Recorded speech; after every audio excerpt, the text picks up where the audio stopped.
أشهد أن لا إله إلا الله.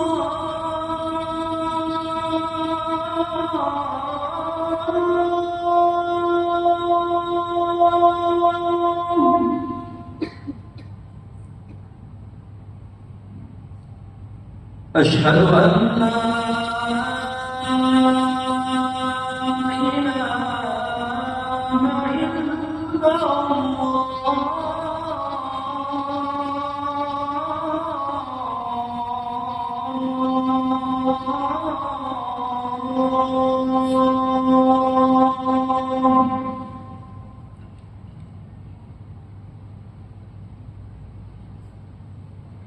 أشهد أن محمدًا رسول الله.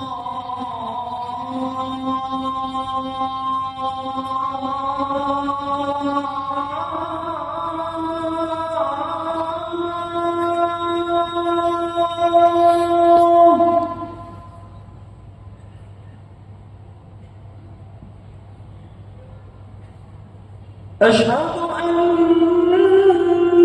محمدًا رسول الله.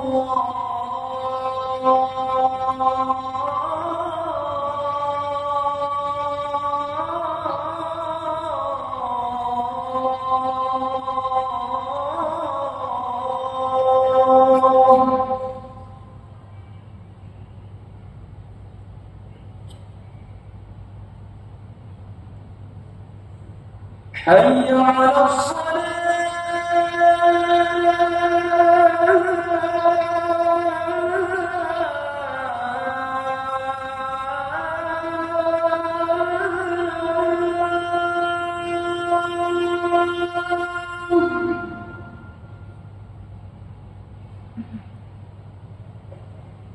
حي على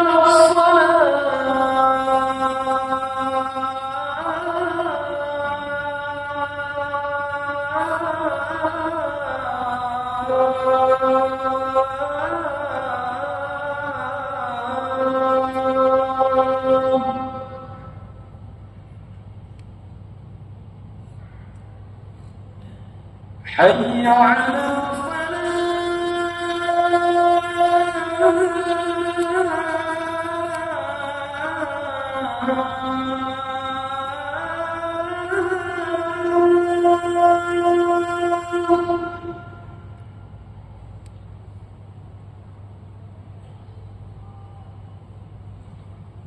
حي على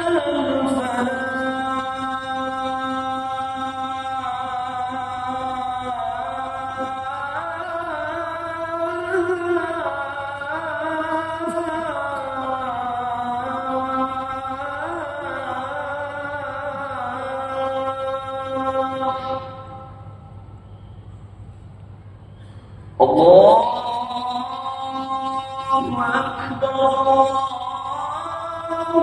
أكبر.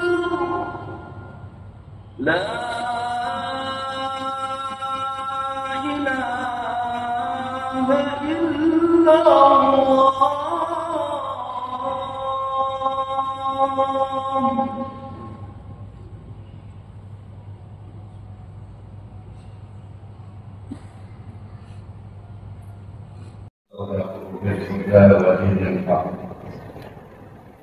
ليظهره على دين كله ولو كره المشركون. أشهد أن لا إله إلا لا شريك له وأشهد أن محمدا عبده ورسوله لا نبي بعده.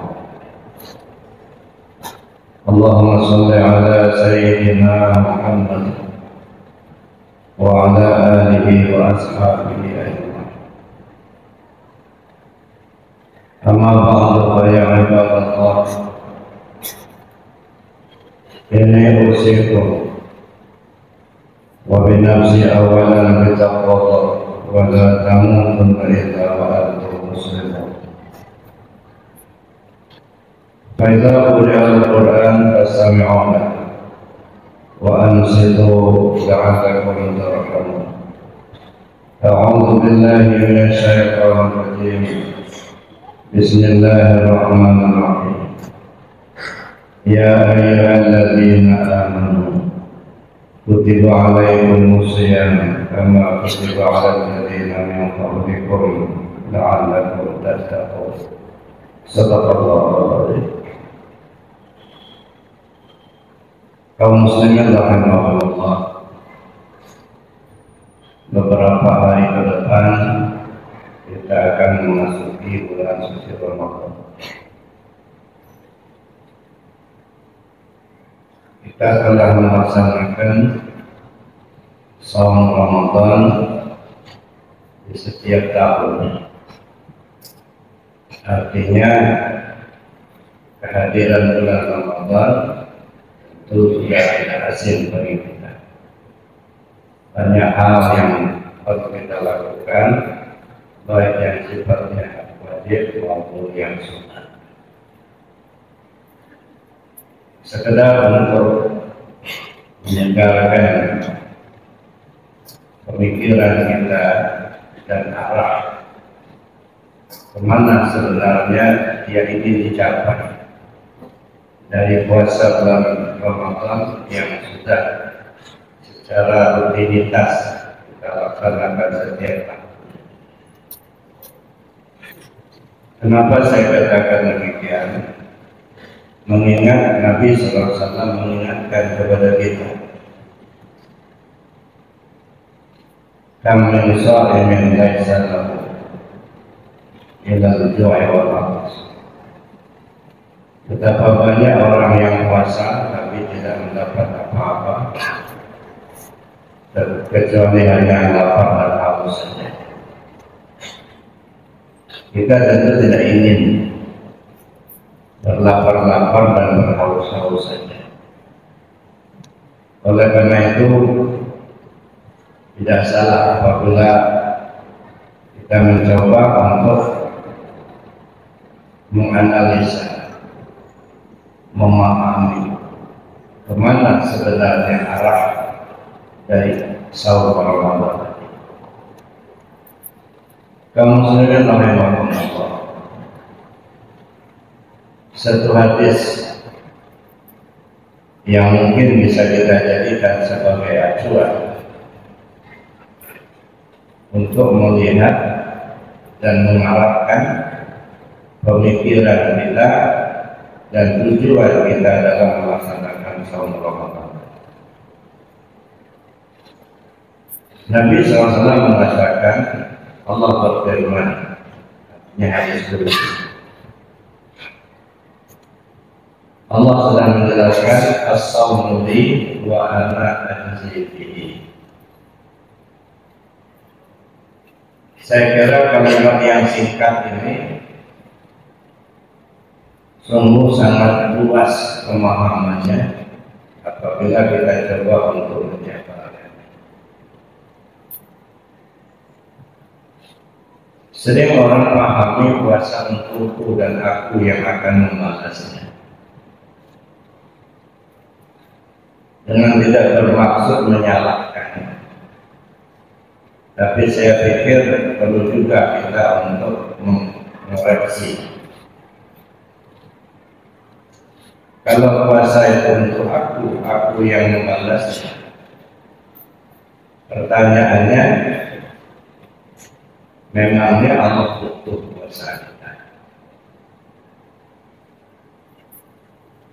Kalau Allah butuh puasa kita, berarti Allah itu tidak maha kaya. Sedangkan Allah dalam Al-Quran menjelaskan Inna Allah ala waliyyun alamin. Allah itu maha kaya dan dia tidak butuh dari hambanya. Artinya orang puasa Allah nggak untung, orang nggak puasa juga Allah nggak rugi. Karena itu menurut saya bukan puasa untuk aku. Karena Allah di sana bertujuan lilwaya bukan lilmilki. Kalau dia bertujuan sebagai waya, berarti puasa itu untuk menuju aku, bukan puasa untuk aku, tapi puasa untuk menuju aku. Wa ana ajzi bihi, sering diterjemahkan aku yang akan membalasnya. Lagi-lagi dengan tidak bermaksud menyalahkan, tapi coba kita koreksi. Kalau aku yang membalasnya, kira-kira kalau sedekah yang membalasnya siapa? Kira-kira kalau haji, kalau sholat yang membalasnya siapa? Maka mungkin tidak pas kalau aku yang membalasnya, tetapi aku yang menjadi balasannya. Jadi bukan surga lagi, bukan pahala lagi, tapi langsung Allah jadi balasan. Jadi puasa yang kau lakukan menuju aku, kalau kau sudah sampai kepada aku, akulah yang menjadi balasannya. Kaum muslimin rahimakumullah, coba kita renungkan, puasa menuju aku. Puasa itu menahan apa yang ditahan. Nah, ketika kita bicara apa yang ditahan, tentu untuk apa kita menahan? Kita menahan itu tujuannya untuk menuju Allah. As-sawmuli, puasa menuju aku. Jadi bisa menahan untuk menuju Allah. Berapa macam yang kita tahan? Banyak istilah sebenarnya yang diungkapkan oleh para ulama. Kalau Imam Al-Ghazali mengungkapkan dengan istilah awas dan awasul awas. Kalau Sultan Aulia Syekh Qadir Jailani Qaddasallahu itu mengistilahkan syariat, tarekat dan hakikat. Jadi menahan di tingkat umum itu adalah menahan makan dan minum, menahan tidak bersetubuh dengan istrinya di siang hari, menahan hal-hal yang akan membatalkan puasa secara syariat. Yang ditahan itu makan minum, umum sifatnya. Coba kalau kita renung, kenapa sih kok harus makan minum yang ditahan? Bukankah makan minum itu kebutuhan tubuh? Ketika Allah perintahkan untuk ditahan, meskipun itu kebutuhan tubuh kita, toh kita bisa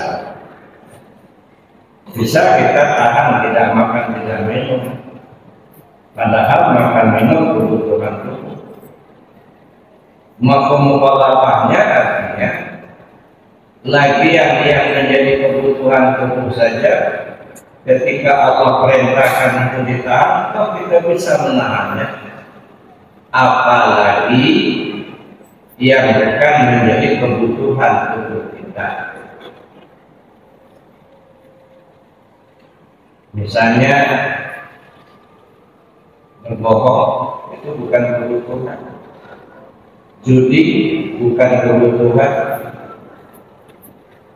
korupsi bukan kebutuhan. Lagian yang menjadi kebutuhan tubuh saja bisa ditahan, apalagi yang bukan menjadi kebutuhan. Artinya kalau saja kita bisa menahan yang kebutuhan tubuh makan minum, tetapi yang bukan menjadi kebutuhan tidak bisa kita tahan, bukankah itu yang dimaksud dengan betapa banyak orang yang berpuasa tapi tidak mendapatkan hasil apa-apa kecuali hanya lapar dan haus saja. Jadi kalau berhasil puasanya tidak ada istilah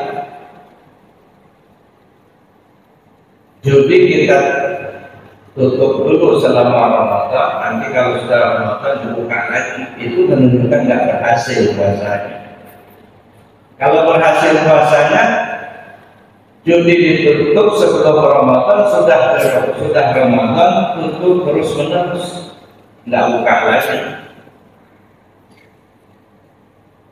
Jadi nggak ada istilahnya selama Ramadan kita tutup, selesai Ramadan buka lagi.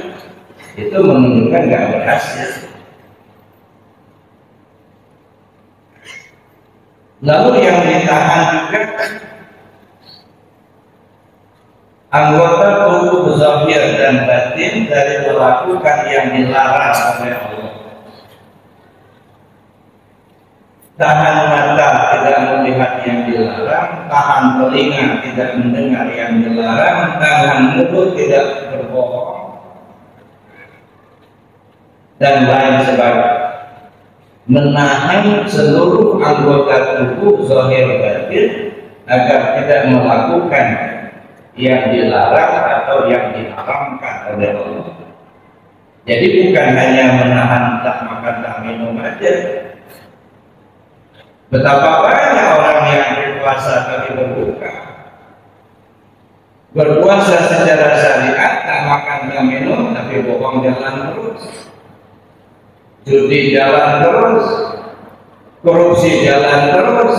Ini namanya berpuasa tapi berbuka. Berpuasa di tingkat syariat tapi berbuka di tingkat tarekat. Puasa syariat itu muakkad, sedangkan puasa tarekat muabbad. Puasa syariat punya waktu, puasa tarekat selama seumur hidup.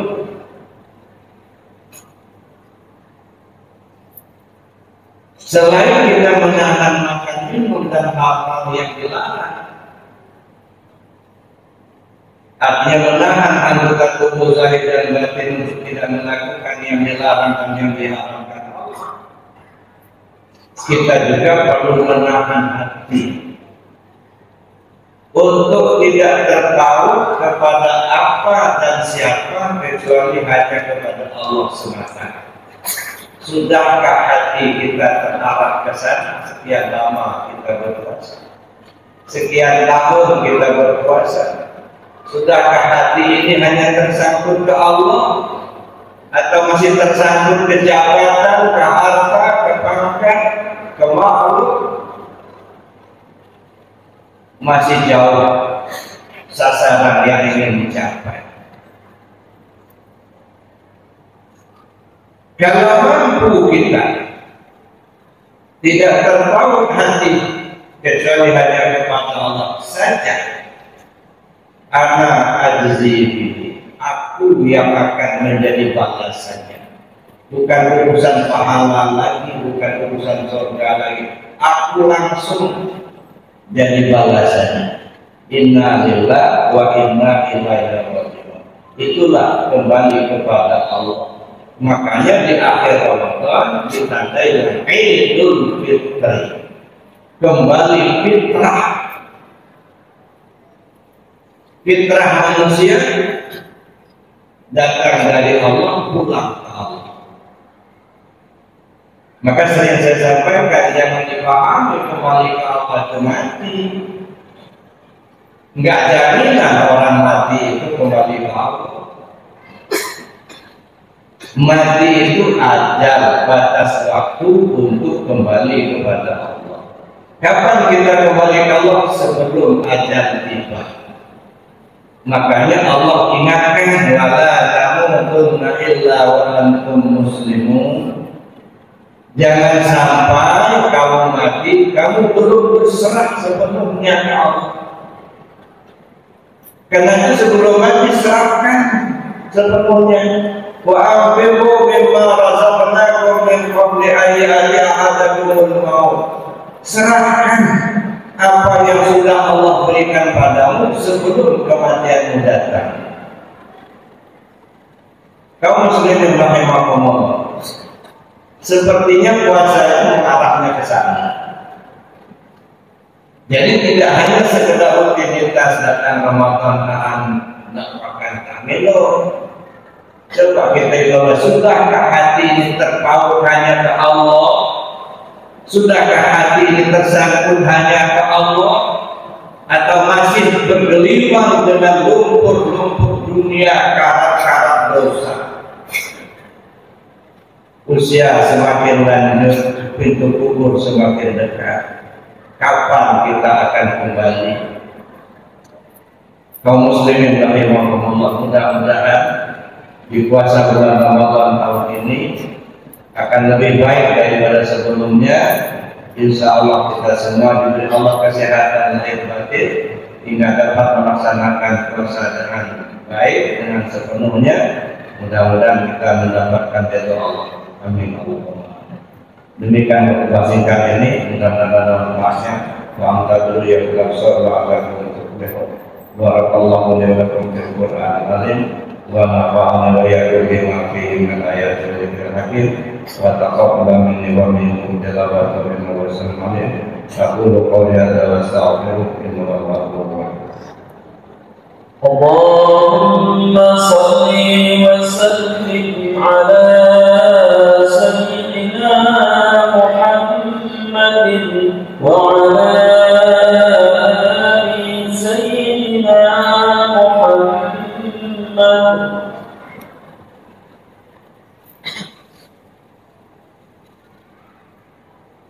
Alhamdulillah.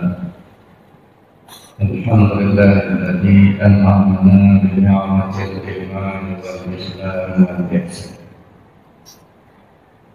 Wa hadana ila siratal mustaqim. Siratal ladzina an'ama Allahu 'alaihim minan nabiyyin was-siddiqin was-shuhada'i was-shalihin. Asyhadu an la ilaha illallah wahdahu la syarika lahu wa asyhadu anna Muhammadan 'abduhu wa rasuluhu la nabiyya ba'dahu. Allahumma shalli ala sayyidina Muhammad wa ala alihi wa ashabihi ajma'in. Amma ba'du fa ya ibadallah, inni usikum wa bi nafsi awalan bi taqwallah wa la tamutunna illa wa antum muslimun. Fa idza quri'a al-Qur'an fastami'u wa ansitu la'allakum turhamun. A'udzu billahi minasy syaithanir rajim. Bismillahirrahmanirrahim. ولا تكونوا كالذين نسوا الله فأنساهم أنفسهم أولئك هم الفاسقون. إن الله وملائكته يصلون على النبي يا أيها الذين آمنوا صلوا عليه وسلموا تسليما. اللهم صل على محمد وعلى آل محمد كما صليت على إبراهيم وعلى آل إبراهيم وبارك على محمد وعلى آل محمد كما باركت على إبراهيم وعلى آل إبراهيم في العالمين إنك حميد مجيد. آمين يا رب العالمين. اللهم اغفر للمسلمين والمسلمات والمؤمنين والمؤمنات الأحياء منهم والأموات إنك سميع قريب مجيب الدعوات يا قاضي الحاجات. اللهم يا قاضي الحاجات، اللهم يا شافي المهمات، اللهم يا دافع البليات، اللهم يا رافع الدرجات، اللهم يا شافي الأمراض، اللهم يا مجيب الدعوات، اللهم يا أرحم الراحمين ارحمنا برحمتك يا أرحم الراحمين. ربنا لا تزغ قلوبنا بعد إذ هديتنا وهب لنا من لدنك رحمة إنك أنت الوهاب. ربنا آتنا في الدنيا حسنة وفي الآخرة حسنة وقنا عذاب النار وادخلنا الجنة مع الأبرار يا عزيز يا غفار يا رب العالمين. صلى الله على سيدنا محمد وعلى آله وصحبه أجمعين والحمد لله رب العالمين.